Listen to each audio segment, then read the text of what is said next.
What's up? How is everybody doing? I hope everybody's doing well this morning. Thank you so much for being here. Got a little bit of a frog in my throat, so you have to bear with me. Neil, what's going on? How you doing? Rocka Moss, thank you so much for being here. Greatly appreciated. Vote for What's Pedro. What's up? going on, How is brother? How you everybody doing? doing? I hope everybody. Jack, you got your audio on. Got a little bit of a What? frog in my. You got your audio on. I can hear you through my stream. Neil, what's going on? I How you do? doing? No, Think I so. don't. Thank you. No. I don't have anything open. So why? I'm hearing an echo. let me No, let me close all these browsers and solves it.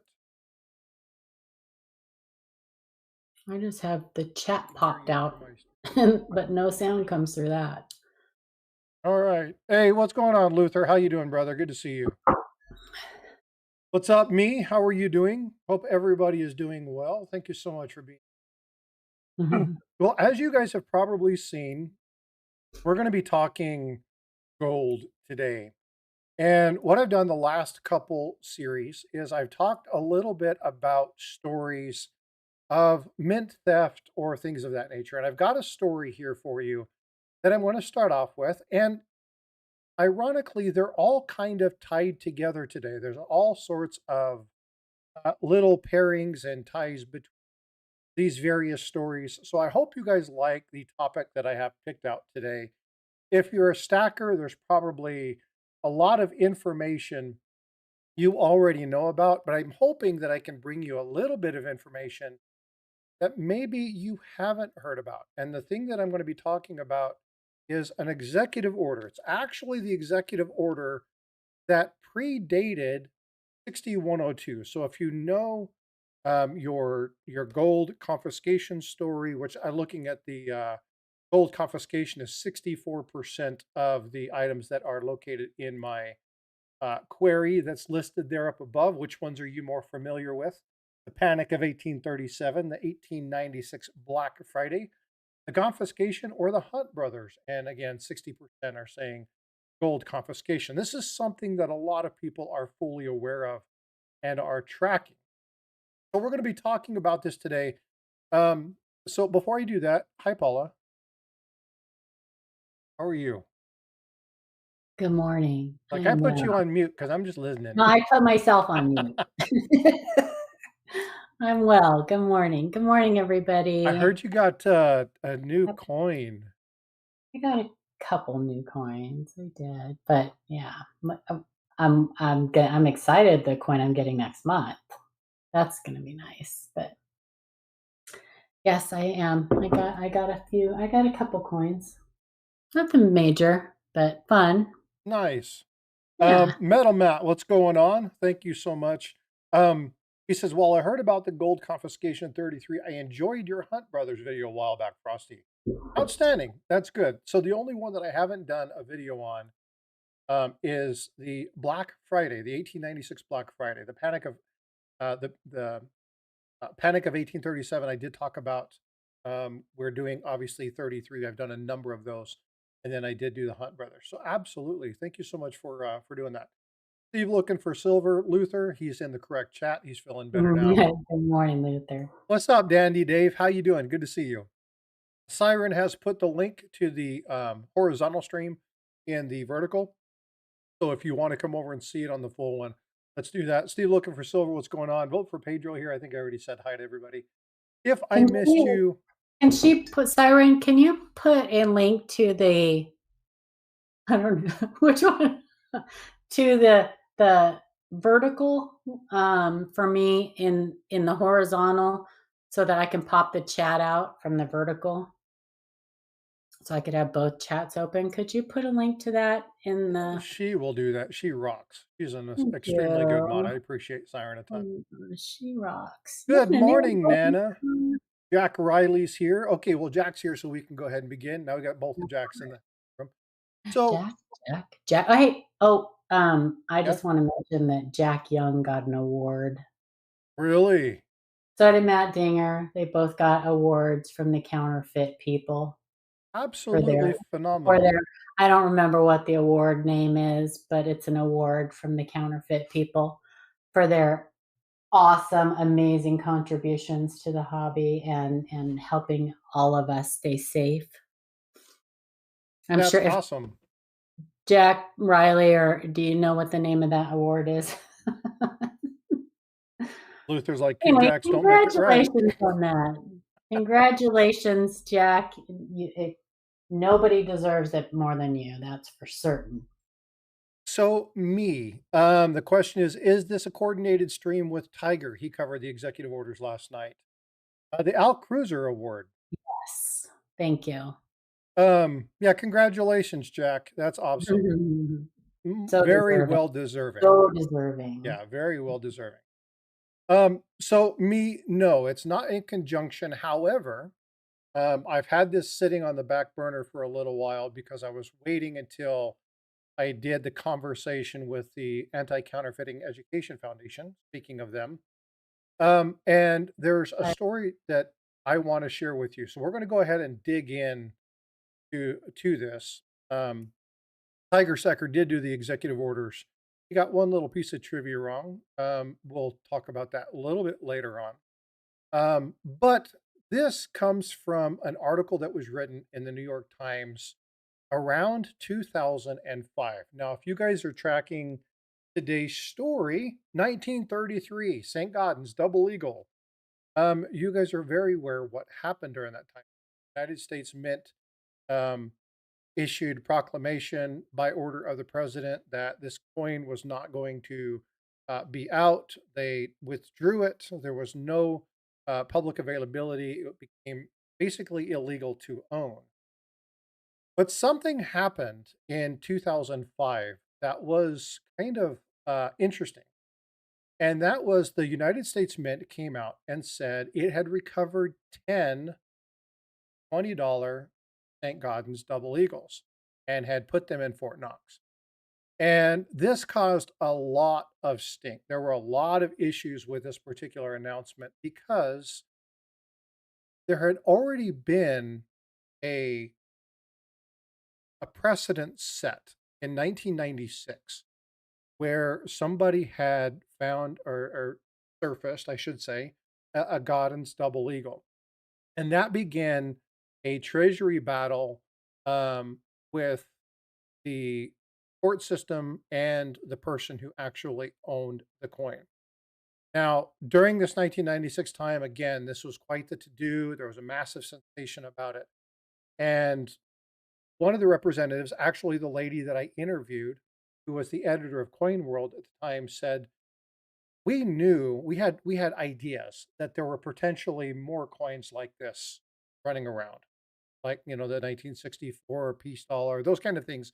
There's always been rumor that some of those coins existed, and it wasn't until 1996 when this one popped up, and then 2005, 10 more popped up. Well, in 1996, they went through the legal part, and the Federal Reserve in New York was working with the Treasury, finally got all the legal things approved, and came back and said, now we're going to declare this part of a legal settlement.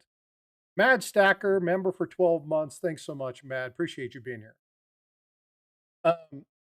The Treasury declared it legal coinage. And in 2002, it went to Sotheby's for an auction and set at that time, which was the most ever publicly paid for any coin, $7.59 million.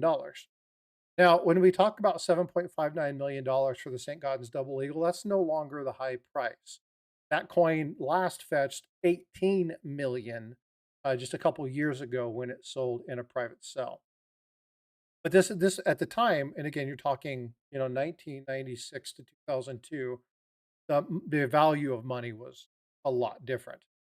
But 7.5 million was a ton of money. So here we go, 3 years later, right? This was sold in 2002. So people are like, hey, it was declared legal, right? So these people pop up and say, hey, check this out. We've got 10. And what did the Federal Reserve do? They snagged them. They confiscated them. Steve looking for silver member for 11 months. The Planchet. Thanks for everything you do. I appreciate you, Steve. Thank you so much. Next Stacker, you got my email, which means you got the video. I'm looking forward to that. Appreciate you being here.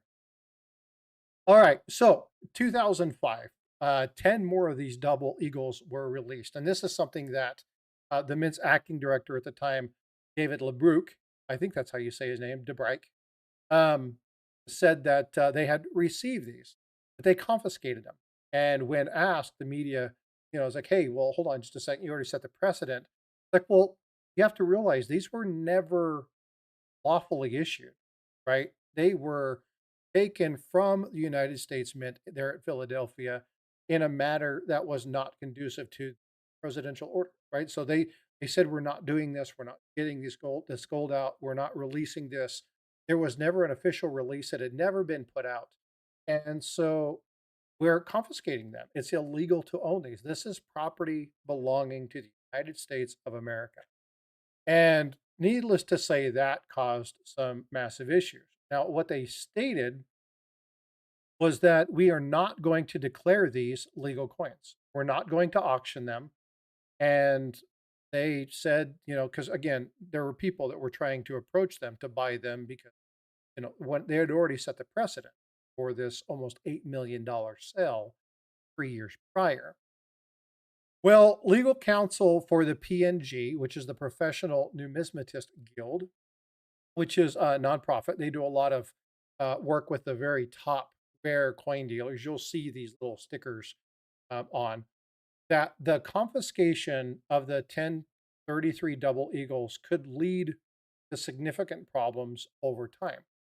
And as we look at what they mean, you guys remember just a week or so, 2 weeks ago, we had Mike Nodelman and we had Russ Bega.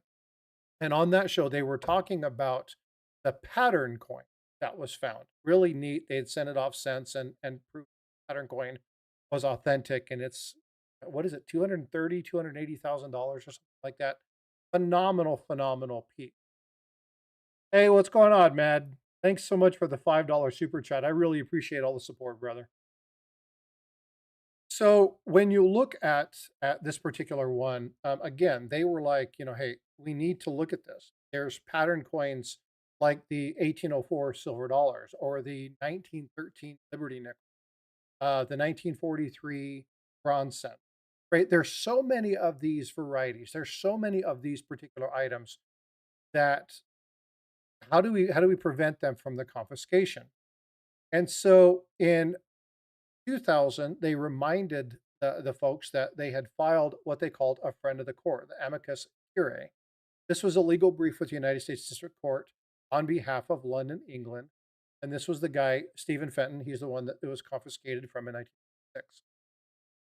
And what they came back and they said this: unlike the Fenton case, where the coin was involuntarily seized, the owners of the last 10 reported eagles voluntarily sent them to the United States Mint for authentication and thus were confiscated. There were no court hearings, there was no due process, and could result in dire consequences should U.S. coins warned. It's called Veriton. I don't know what Veriton means. I've got to look that up. But it said that there could be potential issues, especially where we have these non-legal tender issue coins. We could have problems with that. And so ever since that was released, ever since the situation with the gold confiscation, ever since the situation with the 1933 situation that happened, 6102, you guys are all tracking that, right? There have been questions about can you turn something in? Can you announce? I did a story on the 1964. Steve looking for silver, sent 20 memberships. Holy cow, Steve. Thanks so much for that. Dandy Dave, Joey Libs, the Gambit, Thomas tripped on a nickel, Matt Winch, Brad V, Ron Pierce, the Acadian, Coin Silver, Captain Stacks, Jesse, Jay Catching Silver, Drosky, Space Forward. Holy smokes, man. Thanks so much for the support, Steve. I greatly appreciate you.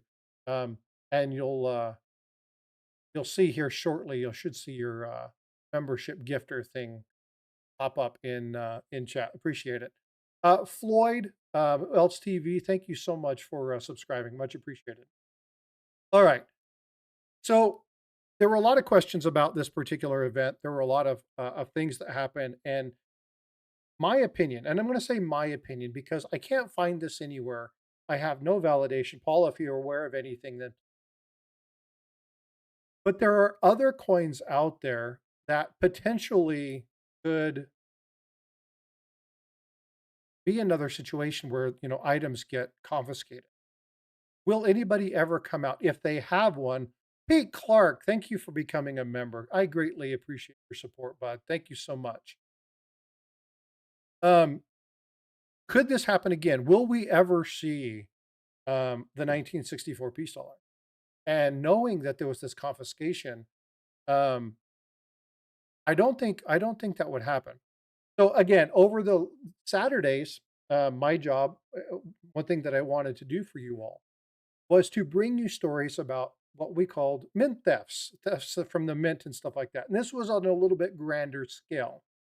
But I thought it would be a fun story to lead you into the segment of us actually talking about the pre-33 gold, to talk about what happened during that time frame. So I'm going to give you guys a quick 5-minute overview of 6102. And the 6102 happened April 5th, 1933. This is something that you all Mad says, I don't understand why gifted memberships don't go to people in the live chat first. I don't know. The way they do it is if you have ever been in a stream, subscribed, even unsubscribed, and have some sort of engagement, you're eligible for a membership. I don't know how they do that, and there's no way to set it. You can't arbitrarily do that. But Mad's like, quick 5 minutes. Yeah, right. I know. I've got an hour, so I'm not in a hurry. But getting back to this 1933, April 5th, 1933, Executive Order 6102. Again, we know this. It's one of the most recognized, one of the most controversial things relating to gold. And this was the forbidding of hoarding, excuse me, gold, bullion, gold coin, and gold certificates. It was all the gold. It required everybody that had seen this, that was in possession of gold, and they utilized the term excessive. Now, when we talk about excessive, what is excessive? Well, excessive to somebody who has a 1 gram piece of gold and that's all they have, to somebody who has 400 ounces of gold, that may be excessive. But to the person who has 400 ounces of gold, they look at the COMEX and they go, man, I don't have very much gold at all. So what was the arbitrarily determination of excessive? And we can get into that debate. That's not what I'm going to talk about today. But the whole thing was truly an act of nationalization, requiring citizens across the United States to trade in their gold for fiat or paper currency, right? And what was the price for that? $20.67 an ounce. Oh, and how much time did they have to do it? Well, this was April 5th, 1933, and they had to have this done by May 1st. So this wasn't a little thing. Hey, when you get some time, go ahead and pop out some information and sell it in, whatever. It was a very specific time frame, and there were legal consequences. Now they didn't follow up on tons of them, but there were people that actually had to do that. And people were like, "Oh man, it came out of the blue, and it just it hit us, and nobody saw this coming." But I'm gonna differ, and this is where I haven't seen a lot of people actually talk about this, and I wanted to talk about some of the warning signs. In Stack Collector last week, we talked about a couple things where people were saying, when you look at silver and gold and you see these things, well, we know the catalyst of why silver went up or why the price of gold went up. And if you look at the price of gold, gold has battled inflation. Inflation and gold have stayed pretty close to each other. They've kind of mirrored that same general um, flow. Now, gold outpaces inflation right now, and you can see where it broke through a few years back. But the question is, there's always been a catalyst. So, what was the catalyst for this? And a lot of people don't really understand that there was something that happened a month before. And this was due to the inauguration of FDR. Now, let me say this first, folks.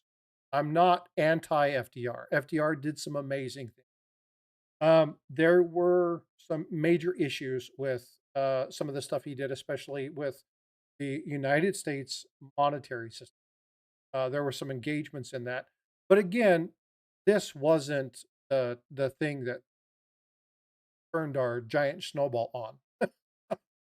That happened in 1913. Actually, it happened in 1912, but 1913, when the Federal Reserve was created, that's when that kind of downward spiral started. But what happened on March 10th of 1933 was an executive order 6073. Now, this was a problem. I'm going to kind of give you the once over and then I'm going to dig into it. This this came about because of something that happened with the panic that was happening because of we had just gone through one of the worst times in financial history with the US. This was the Great Depression. Talk about Black Friday, you talk about the stocks dropping through the floor, you talk about all these major problems and issues during that time frame. And people had a serious distrust with the banking system. And hint, wink, wink, we'll still have issues with the banking system today. But one of the questions, one of the issues here was why why was this a precursor? And I know that a couple people have looked at this information and pulled it up. I actually struck one of the comments Neil left earlier in chat because he shared too much information. People would have read that, they wouldn't have watched the video. So I had to strike that piece. But on March 10th, 1933, President Franklin Roosevelt initiated steps to stop the nationwide banking crisis in order to centralize control over the nation's gold supply. So this actually happened a month before. Okay. Now, what was this? Well, it was an essentially a banking holiday. Now, when I say banking holiday, people are like, well, what do you mean? Like the banks took time off? That's exactly what happened. See, people were going through the Great Depression. There were concerns with that. The banks had started to suffer some issues during this time frame. And Roosevelt issued what was declared a national bank holiday. Now, what this bank holiday was it was a period that was designed to kind of halt the bank runs that were happening. Now, remember, let's talk about the language that was utilized with the hoarding of gold, right? A lot of people listen to this and go, well, what they mean, right? The interpretation, what they mean is that people like stackers were just they were just stacking and storing and hoarding gold. And when we talk about hoards, we think of things like the Binion hoard or the Redfield hoard, right? The Big Sky hoard with the Ike dollars. There's lots of hoards, and when we think about hoarding, we think about this massive amount of gold that's being hidden either in somebody's garden or in some little crevice in somebody's basement, maybe in their ventilation system. Those are nods to some other stories that I've told you. But that's not what was going on here at all. And the story of the act prior, it's not actually, excuse me, let me correct that. The story of the executive order prior, that's important because it wasn't an act, was that it actually stopped the banks from being open and said, I need you guys to stay closed. And when I mean closed, it was closed to gold. Now, what do I mean close to gold? Well, they actually had a day where they closed the gold. They shut it down. The banks were not allowed to issue gold. Now, let's talk about that. Why is this? Yeah, Luther, I'm doing a follow up on that. I like the Binion hoard, and I'm going to do another one on a couple of the hoards. Do some follow ups. I've had a lot of people ask me about it, so I'll be doing some. I'll be doing some hoard videos. If you guys like those videos, do me a favor, put a one in chat. If you guys want me to do more story-based stuff as well, I'm trying to bring more in. I've had a couple people kind of say, why don't you do more of this? So if you guys want to see more of those story-based items, put a one in chat. If you want to see more fact-based driven stuff like this, put a 2 in chat. That way I can kind of get a feel for what people are liking. Um, but they basically put a kibosh on anybody buying um, gold back from the bank.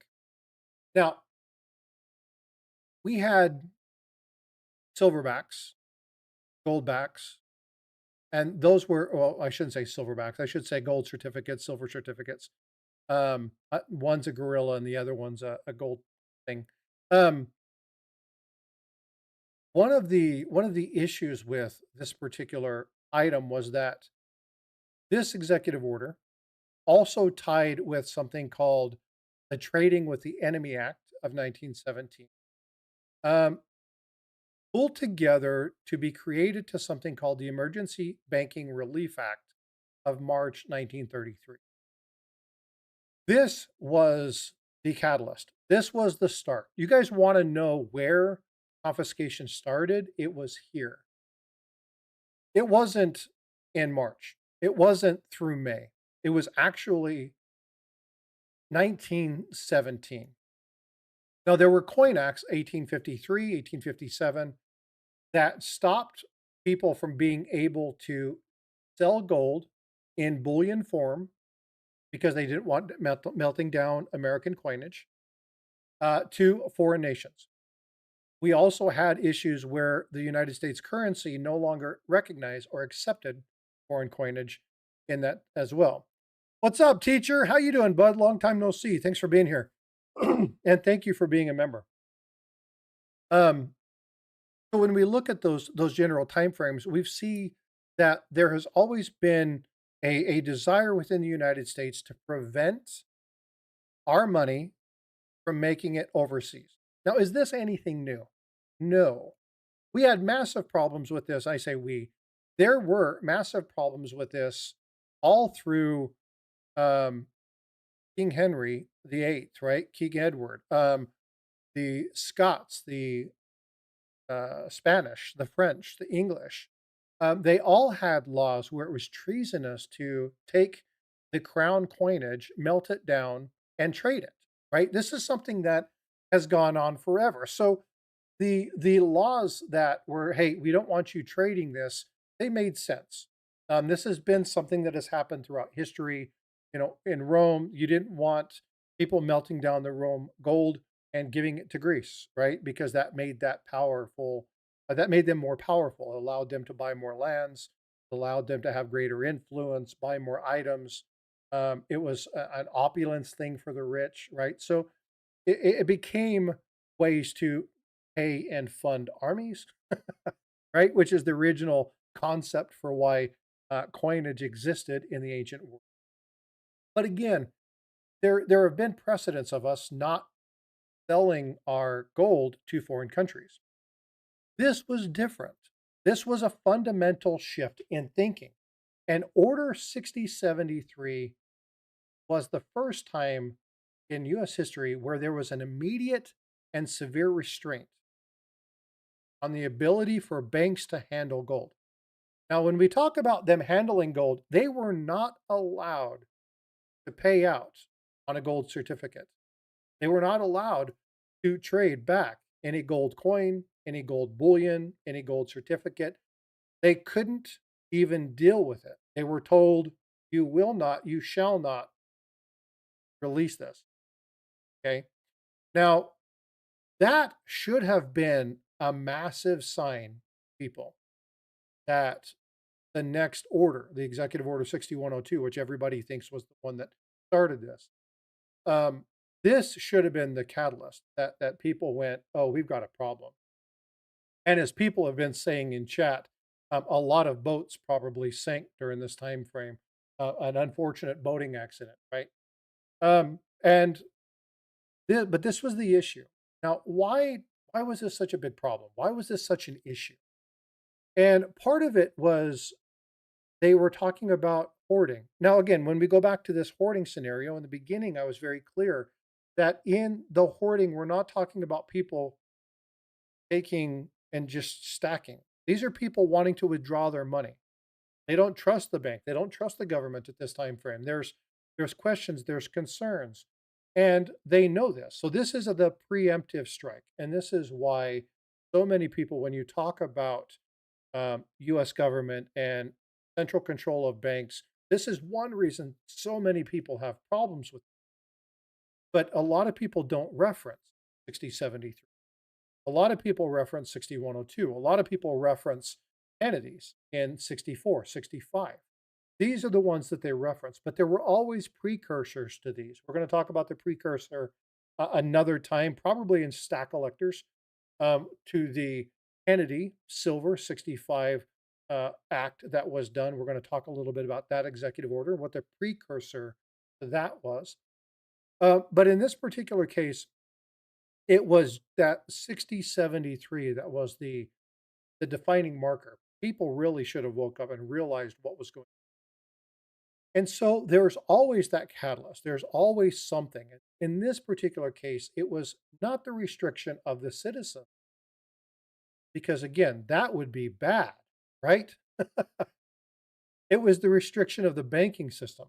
The banking system couldn't do it. So who became the bad guys here? It wasn't the federal government, it was the banks.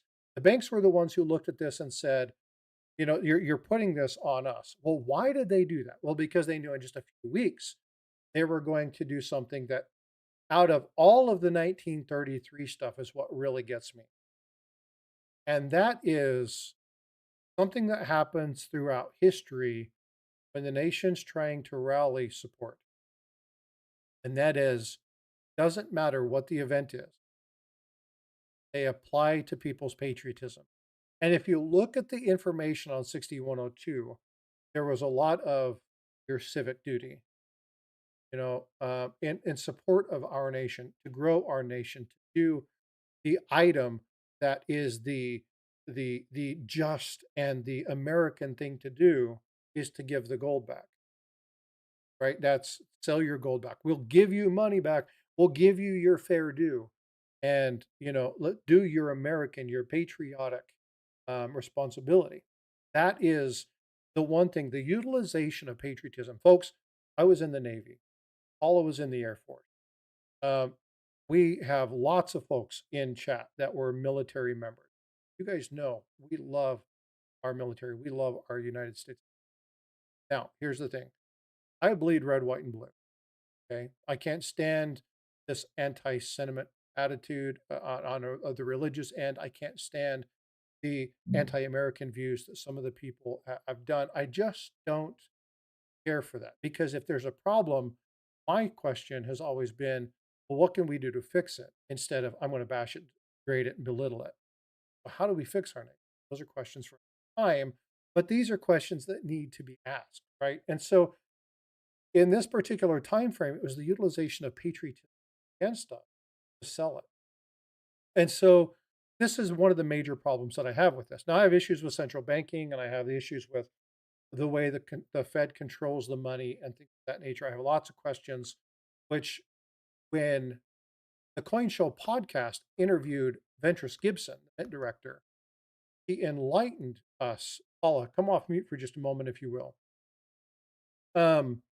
She enlightened us to something that was extremely important. And one of the things that she enlightened us on, I want you, are you there?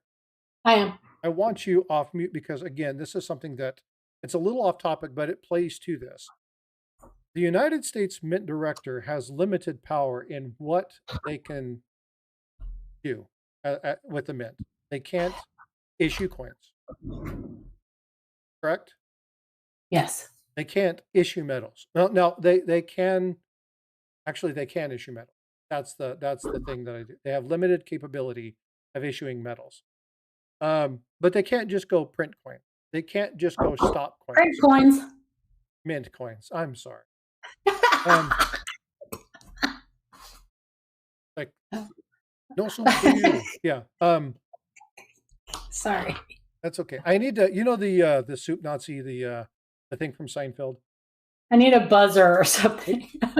No soup for you. No gold for you. No for you. No coins for you. That's what we need to find. We need to find her.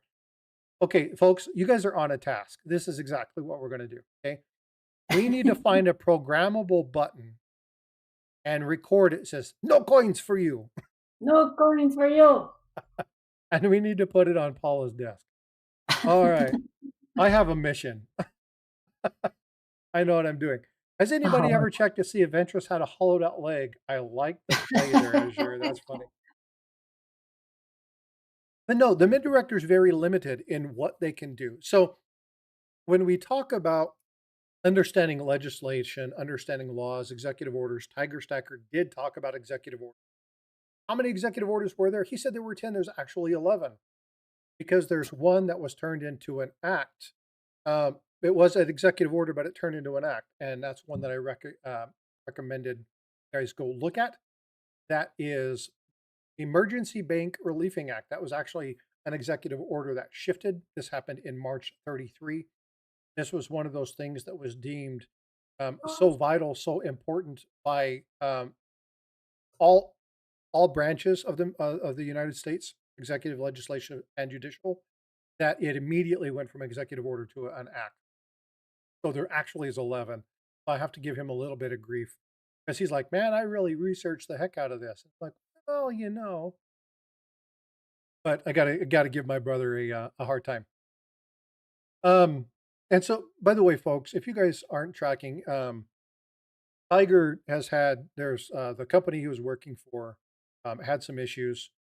He's still working, but he's just not working. He's a contract doctor. He goes all over the place and provides emergency care in places New Mexico, West Virginia, uh, maybe even Texas here in the near future. And one of those companies has removed their contract. So um, be praying for him. He's fine. Everything is good, no problem. But just mentally, he's under a lot of load. So just be praying for peace for him. I would appreciate that.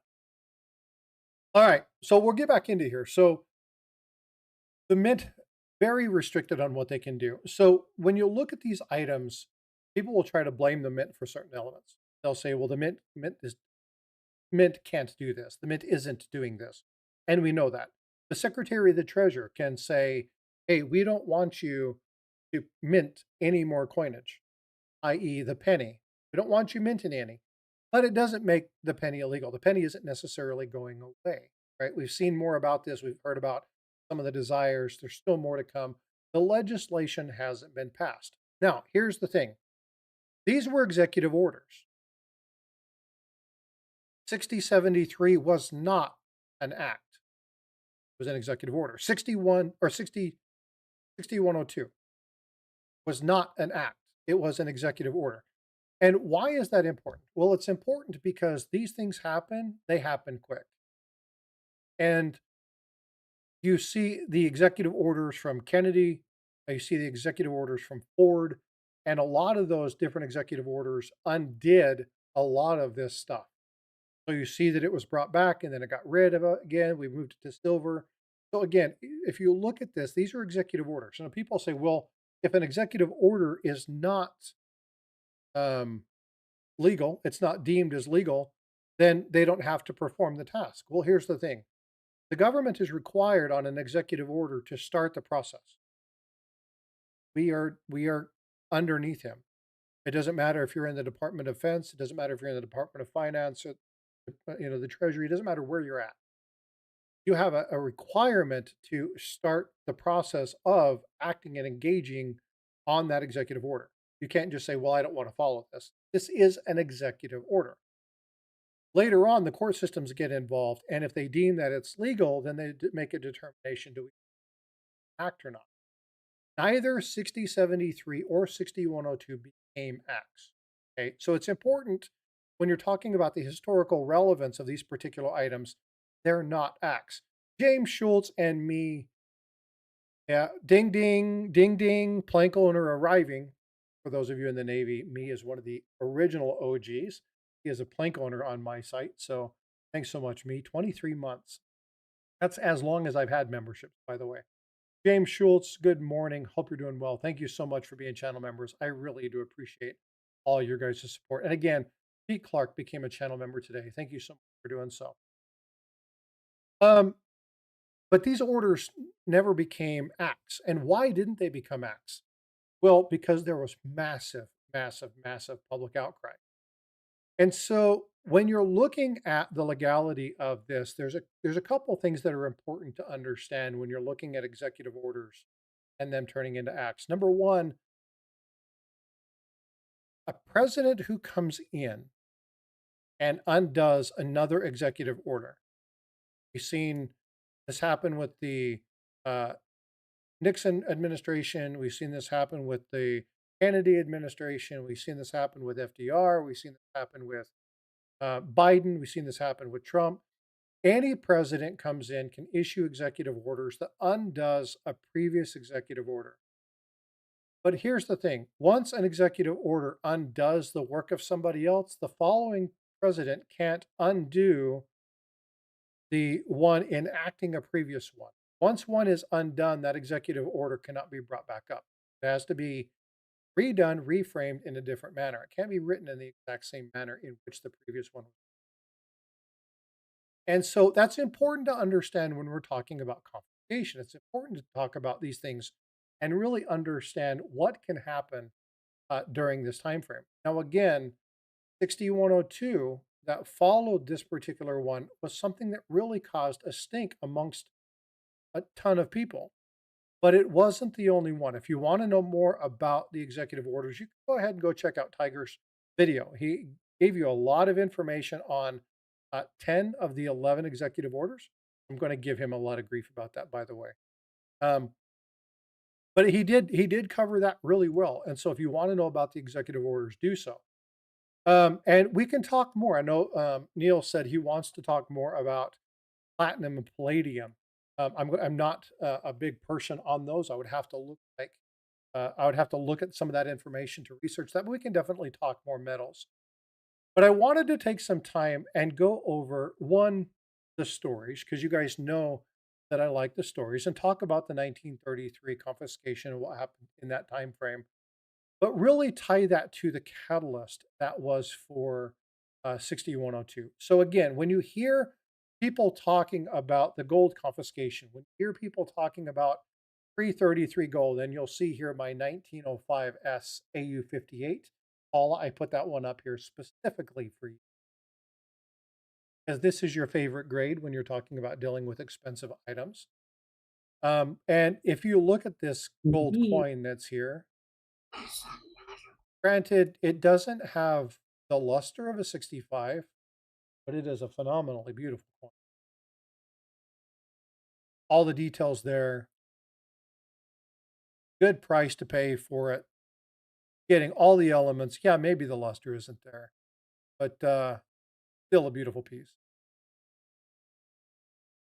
especially when you're looking at high dollar coins. This is a good one to get. And this is the grade that you swear by, right, Paula? Absolutely. So, Ringmaster Ray, what's going on, brother? How are you doing? I know he's going through Lubbock today. They're going to go hit some coin shops today. Well, make sure you guys do maybe a little mini live, or do a short or something. You guys haven't seen Ray. He's cleaned up a little bit. Have you guys seen Ray recently? Nope. His hair's cleared up a little bit. He's been working out.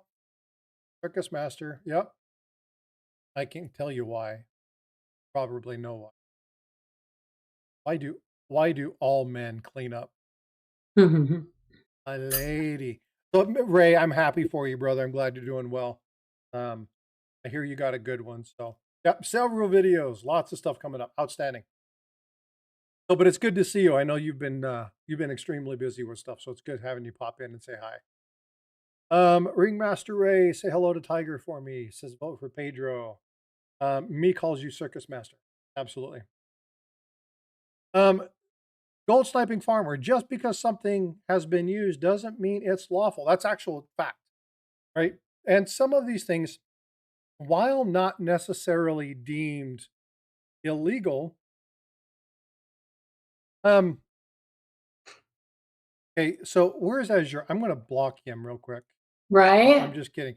Azure just sent me a very nice little stack of Godden's double eagles. Oh, wait, no, it's 2 stack. No, no, wait, it's not. Oh, it's 3. No, no, no, wait, it's 4 stacks. Um, yeah, he's rubbing it in. Yeah, but pre-33 gold again, and this is something that a lot of people, you'll hear this from stackers, you'll hear this from numismatists, you'll hear this from a lot of people. There's a lot of interest in pre-33 gold. And yeah, he's like, "Wahaha." Hey, as you're, you know what? You can always do what Vote for Pedro did and donate one to the channel. He's like, no. No, and I'm always happy for people that are able to do this kind of stuff. But again, pre-33, it brings a question, and I want to ask the question to chat. And as your folks, as your knows, I'm 100% joking with, just like when I do this with Tiger. Um, I always joke about that stuff. I'm more about building community than I am even my own stack. We're not going to get anywhere in life without relationship, and so that's extremely important with me. But I have to give him a little bit of grief. Yeah, well, the design, the Godden's double eagle, right? It's considered to be the most beautiful American coin. By many people, it's considered to be one of the most beautiful circulation coins anywhere. And so, yeah, it's absolutely an amazing design. But I have a trivia question for you. True or false? I'm going to give something away. I'm going to give a poker chip away, and I'm going to give. What do I want to give? Let's do a couple. Let's do a couple varieties. I got a couple 1960 three-punch mint marks, and I got a DDR here. Let's give away one of these. All right, so true or false? You can do capital T, you can do capital F, you can do the word true, you can do false. The St. Gaudens double eagle that we have was the original design. True or false? The St. Gaudens double eagle that we have is the original design. True or false? And Paul, you can put in chat, but you just say it out loud. Oh, I've got a little one on my lap right now. I can't put anything in Oh, chat. got you. Well, hello, little one. Me will take all the samples of gold eagles, single or double. I will not discriminate. Yes, that's it. Hello. You see yourself? See, What's look. up? See yourself. Oh, this is Liam. Here's Liam. He's been sick. He's got soccer today, huh? Yeah. All right. So in chat, I'm seeing some falses and some trues. I have no idea what M stands for. It's maybe. So He's Silver Mountain, how you doing? Smile and Lisa S, how you doing? Good to see you. Thank you for being in the stream. False, false. So the answer is in fact false. So I am going to pull a winner here. And I'm just going to pull one. I'm going to pull one in general for chat, and then I'm going to pull one specifically for the people who got it right. So me, that's funny. Me got the first one, so he's going to get one of these two coins. Reach out to me and tell me which one you want. Azure go with the first one. Say again? I see Azure with the first false. I just drew one for chat. Oh. Never mind. Me was the one who got chat. Yeah. I'm not Azure sick. Blue was the one who got that. So the answer is no. So the design was actually the same general design that is on the $5 Indian.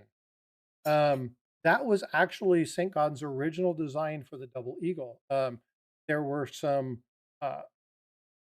people in that discussion that didn't want that design, and then they ended up utilizing the Walking Liberty design. And so it's absolutely, it's a phenomenal piece. But yeah, the front of that coin was not always going to be that beautiful depiction of liberty. It's supposed to be that Indian. He may have asked before I answer the question, but it's okay. It doesn't really. I will give out some other stuff the people who are in chat anyway. I will be doing one more giveaway to those folks. So I did put a go in, so I have no way of knowing when that went in. The thing right now, see, we are at 12%, 37, 1896, 7%. So we're still high with gold confiscation at 48%. I'm going to end the poll. That conversation is over. The results will be down there. Most people, gold confiscation is kind of the story that people have heard about. And then the follow on Hunt Brothers.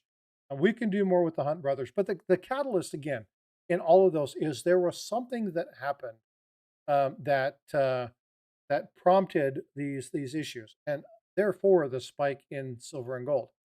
Is there anybody who's really adept with the gold when they bought it from $20.67?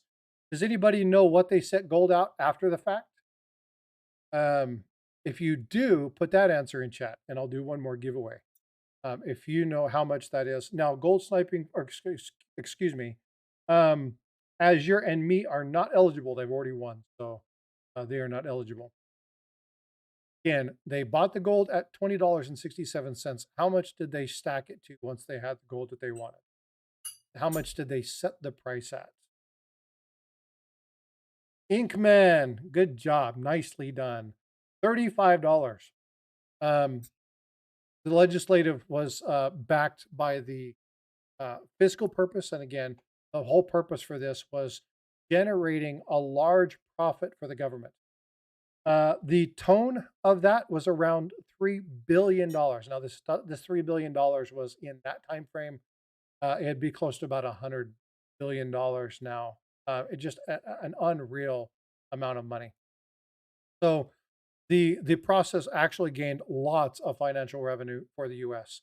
And again, this is why it's considered one of the largest thefts. And that's why I did that in the story. That's why we talked about 6073. And I wanted to share that information with you. So I appreciate you guys letting me do that. And now we'll get into the rest of what we normally do, which is just chit chat. And if people have any questions, I'm gonna go grab some coffee and take him out to the his mom. Yeah, sounds like a plan. Come on. Oh. So I hope you guys enjoyed that. Again, this is one of those things where looking at information. Hi, Liam. It's important to understand that there are always precursors. And yeah, that trident is amazing. We were talking about that thing earlier. Her granddaughter is infatuated with that piece. I said, be careful. You're going to come to the table one day and she's going to be eating macaroni and cheese with that trident. She's like, don't give me any ideas. Yeah. So, but I hope you guys like this kind of stuff. And I'm going to try to continue to bring you kind of a mix, a hodgepodge, not only of just pure numismatic stuff, but I want to engage a lot of the stackers that are in the community and start talking about some of those things. Right now, we're sitting at 30 likes with 37 people in here. If you haven't already done so, please smash that like button. Tomorrow, we're going to be going over some varieties. We're going to be looking at some varieties, doing some coin search type stuff, talking about that stuff. We're going to get back into Paula and Eric's realm. Smilin says, thanks for all the fun. I love learning instead of just books. Oh, absolutely. Lisa, if you have things that you want to hear about, put them in chat. If there are stories you want to know more about, you can always send an email, go to a video and say, hey, I really enjoyed this video. Why don't you tell me about this one? You can do some of that. Luther, I can actually, you guys want to do some, I would say a big no on that one. What do you mean? If there's any rolled thin or rolled thick planchets, gold coins. Do any rolled thin or rolled thick? Oh yeah, I have no idea. They control those very well. Very, very careful. There is a series now. Not to say there isn't from ancient coins or medieval times. Oh, I don't know about that. there could be, I mean, various differences, I obviously. imagine those were weighed probably very carefully also. Yeah. But again, you always had the crown's measurement. You always had the emperor's, we talked about when I was with Chuck Stacker the other day, and we were talking about the taller and stuff like that. He was like, remember that the people who could strike the coins, the people who had the best pieces were always the ones in key. So they always wanted those things to be as perfect as possible. And it's important to realize that, yes, silver is a precious metal, Well, the whole monetization on gold coins back then was was gold. dictated by the weight. Yeah. So I wouldn't imagine that there would be. Well, there may be variations. And again, it couldn't be too thin and too wide because then gold became He's talking um, about error coins. okay. I got you. Yeah. Is the ad revenue worth having your peeps watch ads during your live stream? Gold sniping farmer, I explained why I do that. Um, with YouTube realizing, and they've reached out, there was actually, I attended a seminar on YouTube talking about this, and YouTube pushes your channel out by a couple different mechanisms. One of them is if people want to purchase ad revenue on your channel, they bid against it. This is why sometimes a stream will have X amount of money. But when that dollar amount for that particular ad revenue is higher, YouTube wants to push that out more. Well, if YouTube is pushing it out, but you have ads turned off, that doesn't make the advertiser happy. Can I And give an so they opinion? don't they don't push it out as much. Go ahead. All this algorithm, YouTube pushing it out, blah, blah, blah, should mean nothing to anybody who is here with for the free entertainment. Look, here comes Paula's harsh voice. Here comes my bad teacher voice. You guys like this channel. You like the content. If you're not going to give super chats and pay for memberships and things like that, watch an ad. It is a way to support the channel that doesn't cost you a dime. And if you have to watch a little bit of an ad in the middle of something, just be grateful and watch the ad. That's just my opinion. Well, You're getting free entertainment. Frostbyte puts a lot of work into these streams. He does a lot of research. He puts a lot of his personal time into it. If you have to watch a little 30-second ad, like, what is the big deal? yeah, and again, folks, and I put this in my community page, and it's like, here's the thing. I don't ask you guys for super chats. I don't ask you. Now, you guys do gift memberships. If you guys want to do something, that's something Mm. that benefits other members in the community. It helps them feel like there's a part of something. No, gold sniping farmer, we didn't take it as anybody was No, I complaining. didn't say you It's were just an complaining. address. Yeah, it's just addressing the reason why. I don't ask you guys to support the channel in financial terms. Okay. I pay my subscriptions. I pay for my software. I do this because I like doing it. My contribution to the community is the most honest education that I can provide to you. Why do I say me? Steve Lapointe, welcome to the planchet. Thanks, Steve. I appreciate you. Um, why is that? Why is that important? Because there's so much mis and disinformation. Okay. Now, if I can make enough money to offset my costs, then it's a win for me. But it's not the only reason. Okay. I have a very good job. I love my job. I work my butt off. I need nothing from you. What I want from you is engagement. What I want from you is insight as to what you want to learn about. Okay. This is what interests me. But I really, and folks, you guys tell me what you're going to do. There's a ton of people in here. Thanks, Neil, for the dollar super chat. I appreciate you. Um, here's here's the thing. How many of you, okay, and you do a one, raise your hand. I don't care what you do. How many of you have asked me for a video and have I not delivered within a week or two? a fairly well done, anywhere between 8 and 30-minute video, maybe even an entire live stream on the topic. Why? Well, because I want you guys to get exactly what you want out of this channel. I want to provide you the best information. This is why I work on my network and have people like Paula and Eric and the folks from the Coin Show podcast and the folks from Harlan J. Burke. And this is why Jack Young and Jack Riley and those folks, I try to get them engaged. Why? Because you guys need the best possible information that you can get. That's what matters to me. A lot of people don't understand how the ads work for creators, though. That it really is like a free way for you to support the creator, because they get a little revenue every time you watch an ad all the way through, or even click on the ad. If you click on the ad, they get even more revenue from it. And a lot of people don't realize that.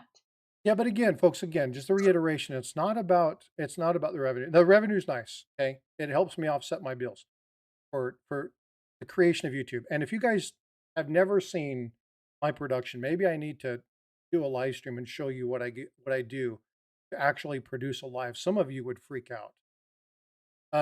I have 3 programs open. I have all of my information. I have 2 pop-out chat windows. I have 3 screens. I've got 3 cameras, lighting for different places, and all the software that you have to pay subscriptions to use. I don't mind doing that because those are all tools of the trade. But here's what I want to provide you guys. I want to provide you guys with something that you guys find beneficial and helps dispel disinformation. That's my goal. So if you want to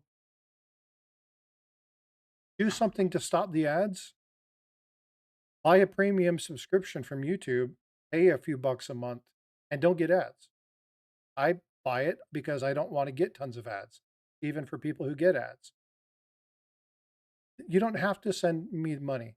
What I need for my channel to grow is for YouTube to push it out.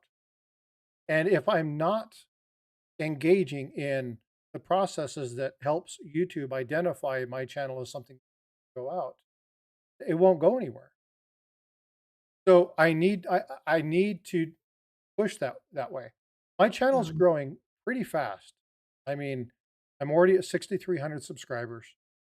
I've been doing it for 2 years, a little over 2 years, going on 3 actually. And I've seen good growth, but I want to continue to grow, right? That is something that I want this to reach more people. And is it a little bit selfish? Absolutely. And you don't have to explain that, though. No, but here's, I mean, everybody wants what they do this. But again, folks, it's not about money. I actually had this conversation with Steve looking for silver the other day. Actually, I had it with my son too. Do what you love. Do those things that benefit you, that grow you as people, and money will follow. Do the best at whatever it is you're doing. Do something you really enjoy, and money will follow. Okay? And so I'm not chasing the almighty dollar. What I am chasing is people to provide information to that otherwise might just get a bunch of crap information from people like this Eric dude. Right? They're only concerned about money. They're only concerned about pushing out videos. They're only concerned about hitting that next 1,000,000 subscribers. I have problems with that because I want to protect the hobby. My goal is just like Paula and everybody else's that comes up here. It's not about making money. It's about protection of the hobby. And that's what matters. So yeah, and pay it forward. Absolutely. Right. That's exactly right, Luther. But again, so gold sniping farmer, I'm not suggesting or insinuating that you are Nobody talking negative. suggested that he meant anything. It's an honest question. I just want you guys to transparency, right? I My want people to point was understand just why that a I lot do of this. people don't realize how much that can help a content creator. by Yeah. just watching an ad. No, and that's exactly right. So I do appreciate you all. Vote for Pedro. I got to find a job that pays me to eat tacos. I'm really good at that. People take things the wrong way. They just get their little feelings. Well, you can be a food critic, but that means you have to eat bad tacos too. What's up, Gold Maple? Good to see you. Thanks for being here. I would say invisible, but you can't see. Oh, yeah. But again, well, and Neil, you know what? I understand that you're not monetized. Um, I chose to because if you guys saw how much money per month I put out in creating YouTube, my Mhm. research, the subscriptions that I need to certain magazines, the photo house that I use to do my um, videos and stuff with, it all adds up, and I mean it's there's a significant monthly cost, probably to the tune of about $400 to $600. So it costs quite a bit to produce this, and I don't mind doing it. I really don't, but I just want people to understand why I've turned them. Kim, Most of the educators that are worth anything on YouTube or Facebook or anywhere else typically do this as just a way to give back to the hobby. They don't ask for a dime. So that oh, wasn't my point at all, was that you're trying to get rich no, or yeah, we got you. anything like that. Yeah, and again, there's no negativity to gold sniping farmer. I'm just suggesting to people, if as a Yeah, way to support a channel or a content creator, watch an ad all the way through or click on an ad that really does support the creator more than people know. yep. It actually it can help more than super chats because super chats get Yeah. sucked up by YouTube. Yeah. Yeah, and your ad revenue. I mean, while YouTube gets a portion of it, the amount of money you make from people watching your video is atrocious. Um, and some of the ads, I mean, depending upon the content and how many people there and how engaged they are, Puerto um, Rico. yeah, it changes. So thanks again, Neil. I appreciate the dollar super chat. Much appreciate all the support, folks. I really do. That means a lot. Hit the like. All right. So yeah, exactly. Smash that like button. I've only hit 100 likes probably a dozen times. I really need to start doing like school. Start doing something to help people get there. Because I know over the time of people's entries, more than 100 people float in and out of here. So I need to do something for the likes. Get people to start doing that. That helps the algorithm up too. Don't underestimate the power of engagement. So let's see. I'm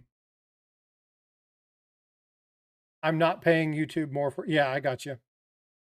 Um, Yeah, I've never been interested in getting that YouTube premium or whatever either. I don't mind the ads. Most of I them are skippable. yeah, so if you're a premium member, there's still premium dollars that can come to the ad person. But yeah, well, Neil, it can be higher. So one thing that people don't understand about super chats, and if you guys are watching on your phone, don't scroll anywhere. Listen to this. This is really important. Okay. So for those of you, this affects more of you in the vertical stream than it does in the other. So if you're watching vertical, don't scroll for a minute. Listen to this. If you were on an Apple device, i.e., my iPhone, right? I got my iPhone right here. Okay. If you were on an Apple device and you make a super chat, YouTube is not the only one that takes a piece of that. Mm-hmm. Apple charges you a fee to do the super chat. If you look at your banking statements and you do a super chat, you'll see that you did a $5 super chat, but they charged you $6.40 or $5.54. If you do 10, you'll see that it's like an $11.37 charge because they're charging you a fee and they're making money for you to do super chats. If you are utilizing an Apple device and you want a super chat, the best way to go about doing that is to go to your browser, open up in desktop mode YouTube, and watch it through desktop mode. Now you can make it big, but now you're bypassing the Apple app and it will not charge you that fee. So if you want to save yourself some money on super chats, stop using the app and use the browser version of YouTube, and that'll bypass that fee that Apple charges you.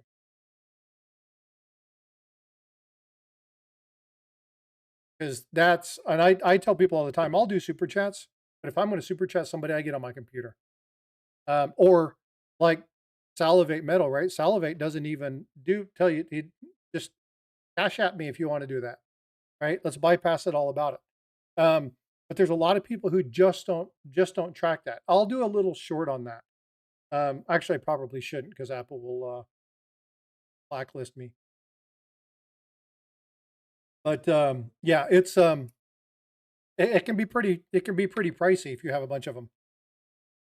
If you have PayPal, you can share here donating with friends or family. Oh, so if you do, hold on, I don't remember which one it is.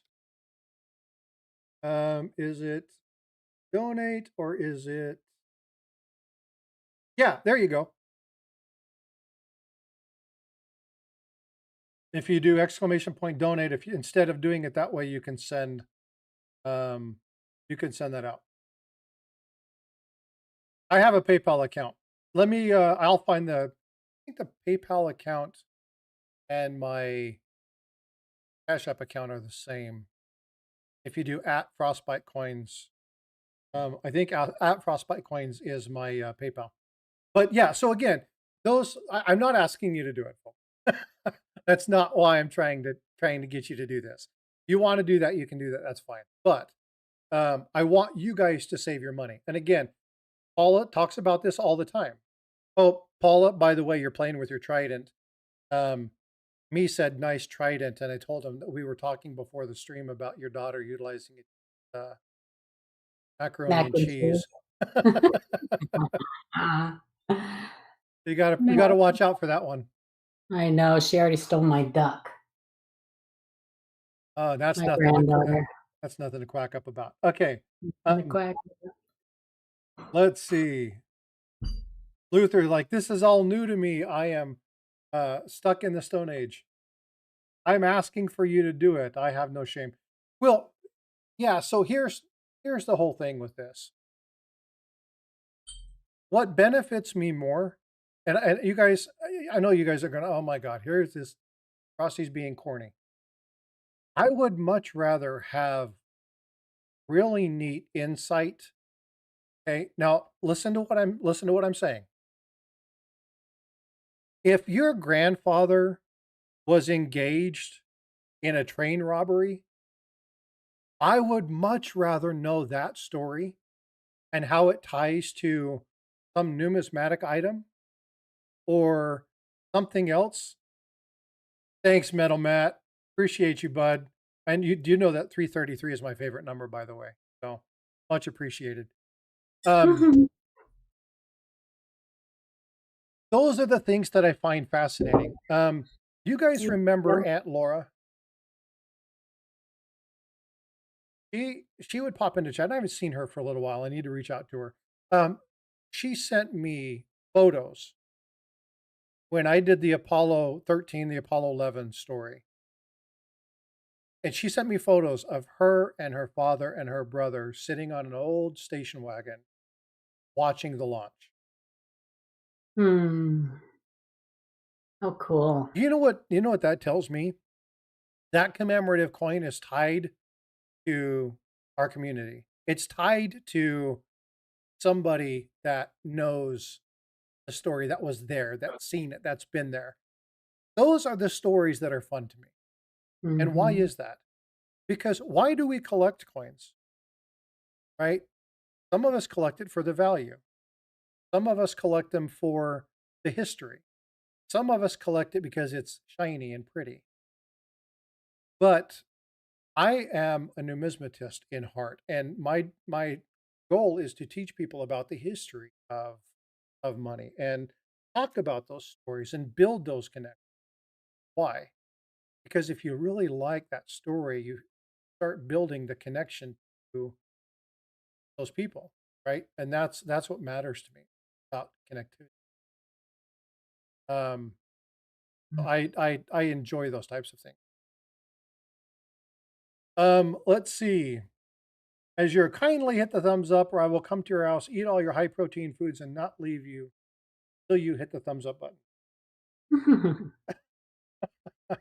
Well, I'm not going to hit thumbs up, dude. Come on over. Let's go. Don't threaten me with a good time. You never know who held that coin in their pocket. Yeah, Kim, this is something that Chuck Daughtry, myself, Eric, actually Paula, who it was the four of us when we were talking. Was it you or was it About Amanda? what? The theft of his content. Oh, it was me. Yeah, well, but was it Amanda or was it Eric? It No, it was. was me and you, and I don't remember. I think it was me, you, Me, Amanda, you, and Brooke, and Amanda. I think. yeah. There's the four Mhm. of us. But anyway, we were talking about that very thing, and one of the things that Chuck said was that you know what would be cool would be able to, and fingerprinting wasn't around long enough to Mm. have people like Elvis or something like that. But it'd be cool to have a service where you can send a coin in and have them look at fingerprint, find out who had those coins, right? Kind of see if some famous person had one. And we're talking like ancients and stuff like that. Now, obviously they didn't have fingerprinting back in those days, so it's an impossible. But it would be a lot of fun to be able to, find out that maybe your gold coin was held by some gangster or, maybe Butch Cassidy or something. Wouldn't that be amazing to find out? I think that'd be so cool. Smile and Lisa says, my sister father-in-law picked up a crew of Apollo 11 in the ocean. The commemorative coin was awesome. Just see again, ties That's to awesome. another member of our community, right? So these stories aren't just stories. They remind people of family history and the legacy, all that kind of stuff. It's a really neat thing. So those are the kind of things when you come into chat and we're talking about a story, if you have a family connection to that, and let me know because these are things, and I mean, Oh, what very cool, Pedro. do you say?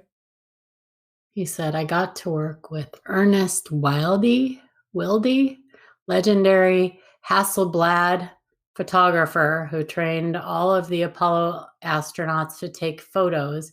He had some crazy stories about them.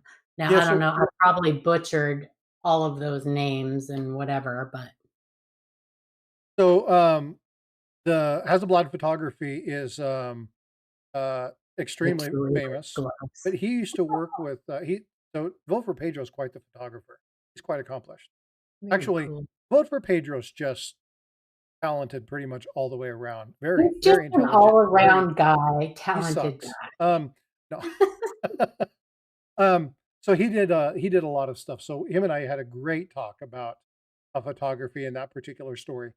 But it's those things that tie it together. The Great White Fleet. Me, right? He's in chat.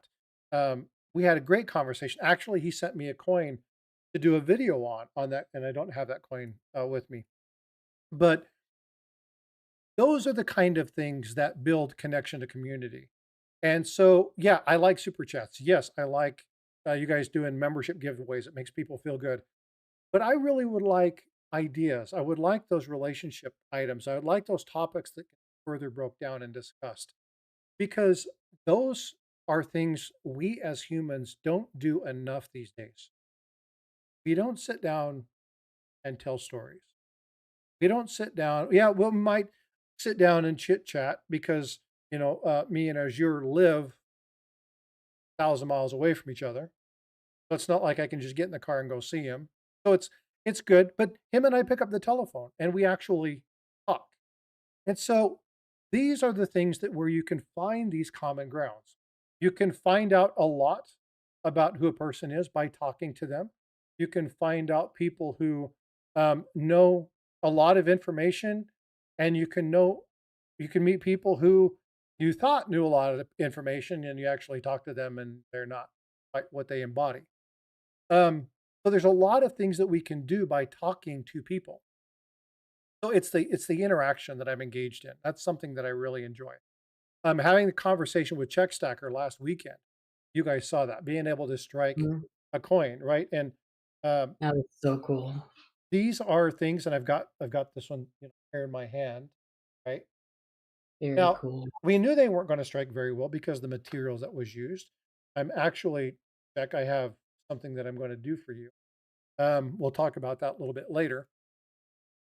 But understanding when we talk about hammering a coin, I didn't quite realize how specific that strike needed to be in order to really put the pressure across. Because when you see a press, it comes down, it's a flat surface, it pushes down on the top of that large die, that 3-inch diameter end, and that is Yeah, used, it's it pushes down squeezing. and right, It's different. it's Mhm. nice and flat. But when you're hitting a coin with a hammer, how that transfers to the die really affects how that happens. I understand the theory of it. We've looked through this. We've talked about this. I mean, Paula, you and I have talked about hammer dies and stuff for forever, right? Mhm. But to actually do it, to actually talk with somebody and do something, it's kind of that. It's not necessarily an aha moment, but it really does help cement exactly what's happening. Those are the kind of interactions that are fun, and so I'm going to try and start doing more of these. I've got to get to next weekend. They're going to open up um, the Alamo, so I'm gonna try and do that story, still working with them, I Oh, has it think. been closed? Well, the Alamo's not closed, but they've been doing a lot of construction, so it's almost impossible to film without Oh, yeah. and the constant humdrum of, vacuum trucks and stuff like that, so, I'm Mhm. hoping that, we can um, uh, get over there when it's not so noisy and, get there early in the morning or later in the evening, actually get some good footage and do that, Texas piece I've been wanting. Gold Maple, Abraham, Moses, Elijah, and Jeremiah are also very interesting people. That's fact. Mhm. That is fact. Um, there's a lot of stories about them that a lot of people don't understand because they take one out. So yeah, very, very important. Yes, Um, Luther, that is a good point. Most coins that people call vice coins are actually hammered. Um, they're not actually put into a vice and squeezed. There's very few of those that we see that are true like vice coins. That's just kind of a catch-all term. Most of them are hammered. That's why it's not like centered and equal and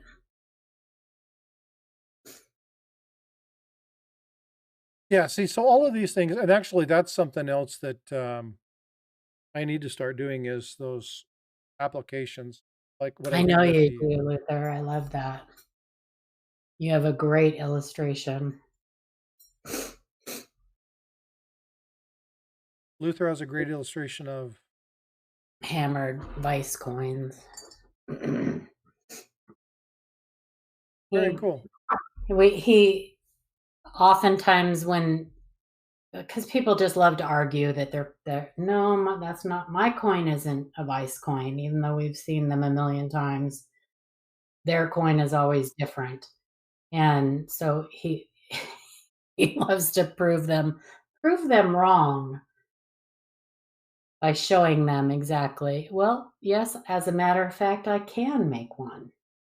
Because they'll say, I would love to see how if I would love to see you make one or, you know, he'll go, okay, give me a sec.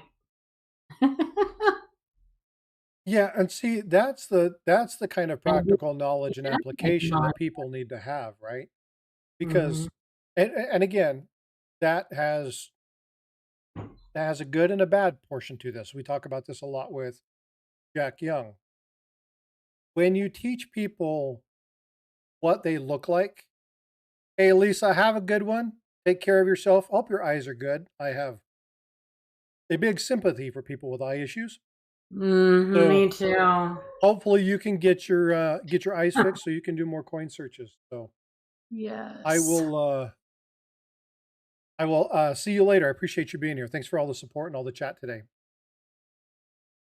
Yeah, So we Luther got actually will make like non so with Vice coins most of the time all the devices are incused and backwards and like they read like in a mirror.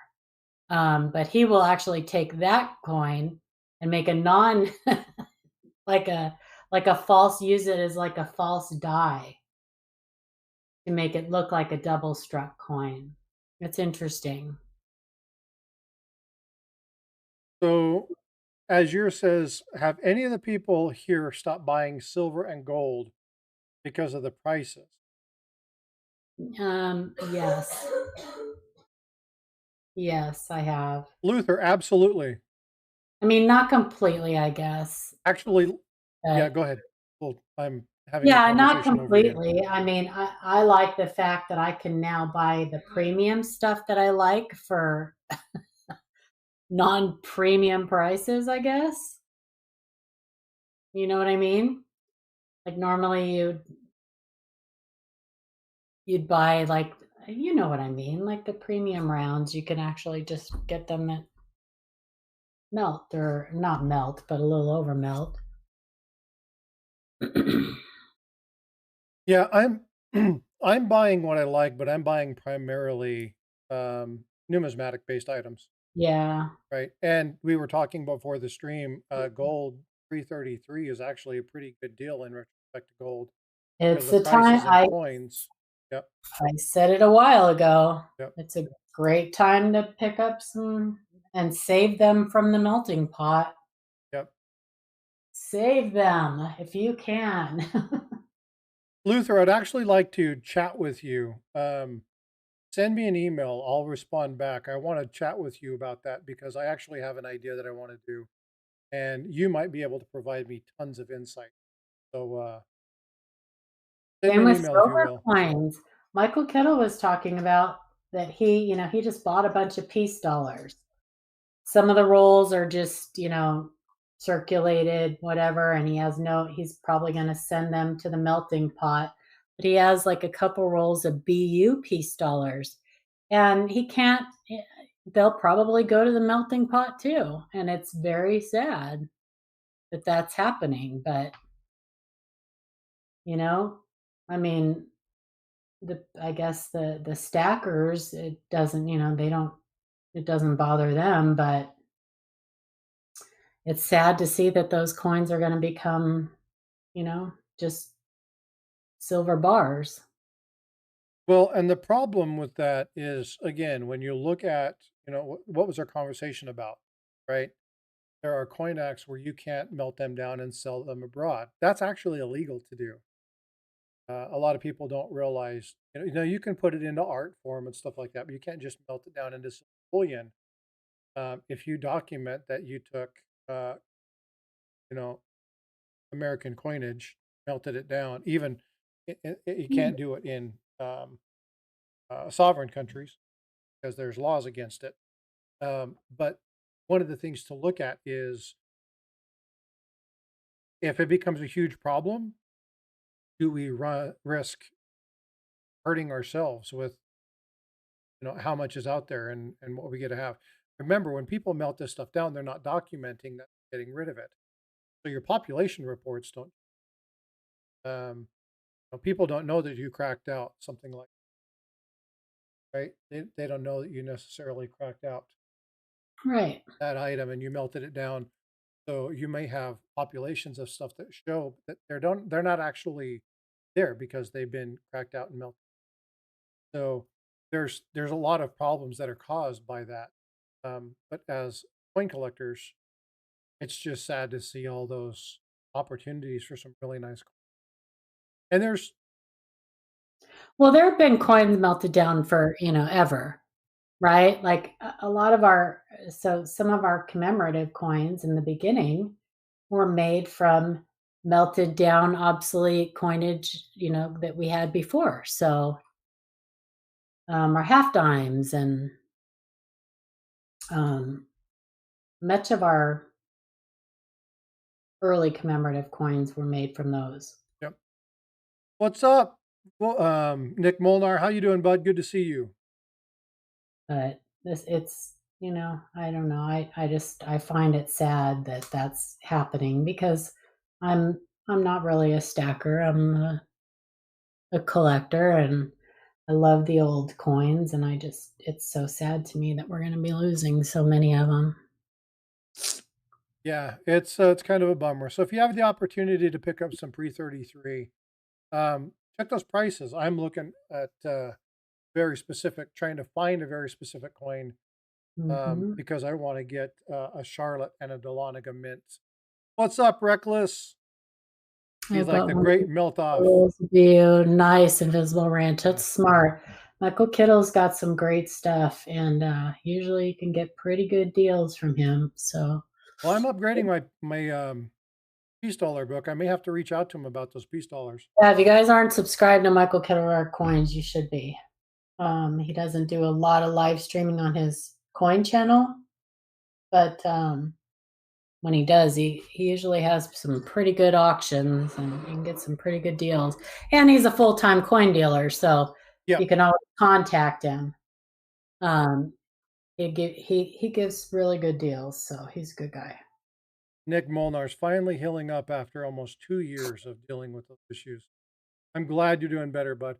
Hey, Siren, will you do me a favor? Will you go out and grab Michael Kittle Rare Coins and drop his link in chat? I would greatly appreciate that. Yeah, he doesn't have a lot of people in Visible Ranch, so here's a question for you, and the answer is yes and no. I'll tell you why it's yes, and I'll tell you why it's no. Azure Blue, wasn't the first coins made from Martha Washington? And it's yes and no. They did donate a lot of silver. They did a lot of silver, but what we would also do, remember, the first U.S. coinages were not silver, they were copper. And what they would do is they would take other countries' copper and we would just do over the top of them. Reckless got my email buried in spam. Yeah, no problem. When you have a lot of spam, make a sandwich. But yeah, no problem. I appreciate it, bud. But yeah, so again, the first coins. Well, so here's the question: what was the very first coin?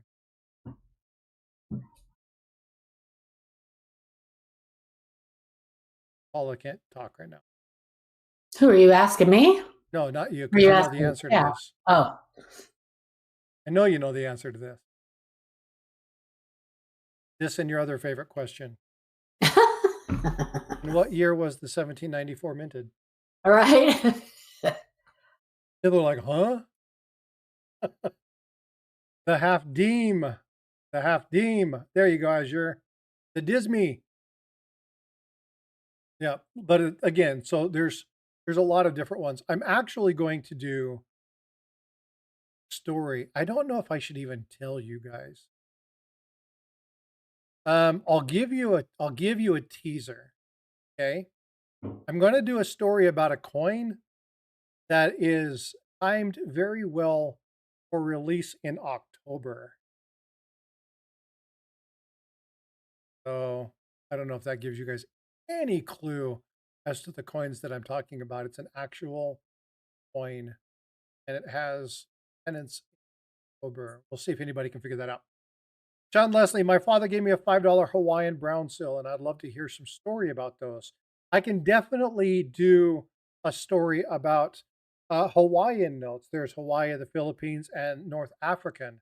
The Hawaiian North African in particular were important because they were done to ensure that if the enemy took over, they could quickly get rid of those bills and have it to where the enemy couldn't use them. But if you want to know more, I definitely will put some stuff out. Sean, would you like to see something in a 5-minute video length, or would you like to see something in a short? Let me know in chat, and I'll work on putting that together.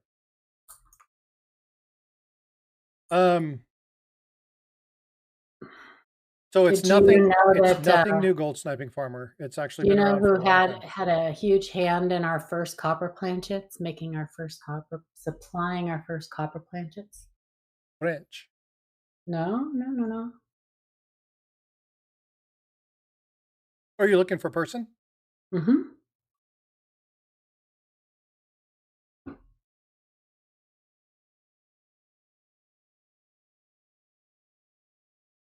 Should be able to Google it, maybe. Yeah, but I'm trying to remember the guy's name. Isaac Newton. No. Trying to remember the Paul guy who's engaged. Revere. Paul Revere. Interesting. Why Paul Revere? He worked at a copper foundry. Nice. That's where all the bobbies came from. The copper. Sorry. Anyway. Did you ever do a video about Ted Binion? I did. Ted Binion Horde. It's actually the thumbnail is Allegedly. the picture of um, a map of Vegas and a little arrow pointing to a circle, something off the highway. Sean, absolutely. I'll put something out in a couple days. I'll pull something out and get that together. That'll be my my next release. Depending upon how much time I have, probably be coming out as a short, but I try to make it a small video. No problem. Thanks for the suggestion. Appreciate it.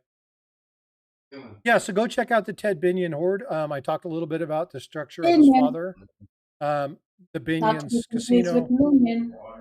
Talked about the mystery and the murder of his girlfriend and what happened during the time frame, and then their subsequent release, and then um, out there digging in the desert, and the fact that many people believe that it's still to be there. So yeah, Didn't there's his actually a girlfriend couple kill different holes. him? Again, Didn't his girlfriend kill him? Or his his wife or yeah, so his girlfriend's boyfriend. girlfriend's boyfriend? Yeah, Ooh, yeah, lots of intriguing. fun stuff. But yeah, we'll definitely do it. Luther, I got your email. I'll reach out to you following the chat. We'll definitely talk about it. And I'm working on some pretty big things. There's going to be some pretty neat things happening between now and December. Um, yeah, and so we'll I'm trying to bring you some pretty good items. So again, make sure that as you see stuff, and folks, if you'll do me a favor, this is something that is really important. If you guys like a video, share it out, right? If you guys think that I did something well, share it out. If you think there's aspects of something, say, hey, Frosty, it'd be really cool. Flip that video and release it, just as a small little 10-minute session. I'm going to be doing that with this piece. Because if there's something that you want to send or show something specifically to, you guys can do small clips of it, right? That links them directly to the video. Or if you want to just, post it in your community page or something, you can. So lots of fun stuff. So a lot of people don't realize that I have a lot of connection and ties to Vegas because of my mother. So you guys want to talk Vegas and cool things with Vegas and, uh, pit bosses and some of the things that happen there, that would be a lot of fun. All right, folks. Well, hey, it's 10 after 10 Central Time. We have had what I believe to be a fun stream. If you guys enjoyed it, please do me a favor. Make sure you're smashing that thumbs up. I show Have a great 46 day, likes. everybody. Thanks, Paul. Appreciate you. Absolutely. Have a great day. Good morning, Jack. How you doing, bud? Good to see you. Hope everything is well in Marion, North Carolina. We've talked about that Azure, but we definitely can bring that up. But again, folks, all these ideas are amazing. But if you'll do me a favor, send them to me in email, exclamation point email. That will bring up my email. You can do that to the live. Let me put this in here. I think she did it again, but I'm going to drop this in here one more time.